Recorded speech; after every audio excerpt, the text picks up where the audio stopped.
My guest today is one of the regional editors of the Encyclopedia of Seventh-day Adventist, overseen by the Office of Archive Statistics and Research at the General Conference.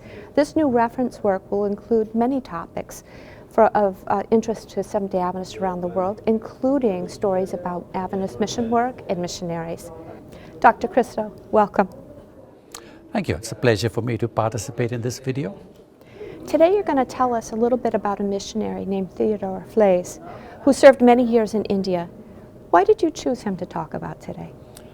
When I reviewed the stories of missionaries, most of them, well, many of them were sad and actually depressing. But the story of Flaiz I found inspiring and pleasant. Okay. Yeah, many missionaries, many of our pioneer missionaries ended up giving their lives and losing loved ones. So I know what you're saying when you say many of them are sad. What role did Flaiz play in the work of Adventist mission? Flaiz came to India when he was very young. He was barely 23 years old, just married, when he and his wife Jenny sailed for India. Came just in time to attend the meetings of the 1919 Council when the Southern Asia Division was formed. And he was appointed superintendent of the first, he was the first superintendent of the Telugu mission. And while he was looking for a place to settle and to situate the headquarters, he received a number of letters from a certain Patimandla Abraham. And Abraham said that he was a minister for the CMS mission, and he said that he had accepted the doctrines of the Adventist Church and was in fact preaching some of them and wanted to work for the Adventist Church. So Flaiz invited him to attend a colporteur institute with the idea that he might be a colporteur. But when he came to attend the institute, it was a rather cold morning, so he wrapped himself up in a blanket around his body, over his head, to cover himself as much as possible. And there was another colporteur attending that institute who took a look at him and said, "Good morning, Grandma." Oh no. And this greatly upset Abraham, who abused him with rather foul language. Okay. And this disturbed Flaiz and felt that he could not be a good Adventist worker and told him that he had to return home and gave him some money to go home. Okay.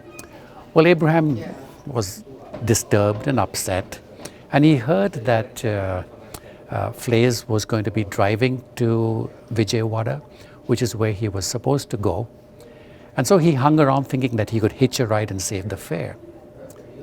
Well, Flaiz agreed to take him.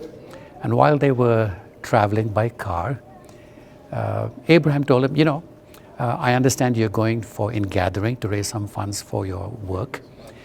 And incidentally, there is a Raja of Teleprolu who lives not far from here. And if you go there, I'm sure he will give you a good donation. And he showed him a pencil he said the Raja had given him. So that wasn't very far from Vijayawada, which is where they were headed. And when they got there and dropped off Abraham and went to see the Raja said, well, I don't know that guy. And if he has a pencil, he says, I gave him, he must have stolen it. Oh no.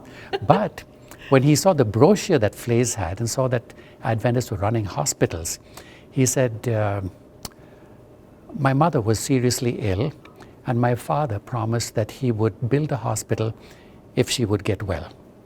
Well, she got well, but my father died. And it was up to me to fulfill that vow.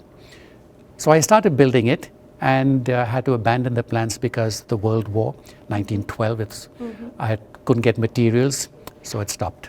Okay. If you would run a hospital, I'll give it to you and some money to finish how building providential. it. That's amazing. And that's how the Gifford Memorial Hospital began. But Flaiz also began a high school in Narsapur, which today is also a college. So we have two very good institutions because of Flaiz. Is there anything about Flaiz that personally inspires you? What impressed the people that he worked with was that even though he and his wife were very young, they showed a maturity far beyond their age.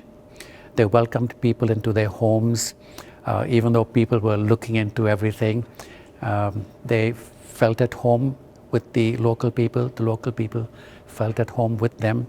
Even the decisions that he made demonstrated a maturity, even though he was very young. Dr. Cristo, was Flaiz ever involved in the work of the hospital? He wasn't a physician at the time when that donation was made, but after a number of years when his wife was not keeping well, they came back to the US and he went to medical college, trained as a physician, and came back and then served as a physician at that hospital. Wow.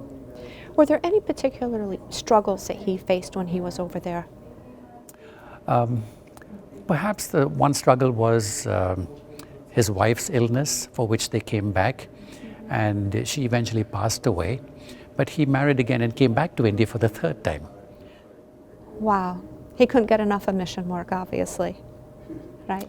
He served at the GC also for about 19 years as medical secretary. Okay. Then he came back after that to work in India, and that's where he systemized the work of our hospitals and physicians in the division.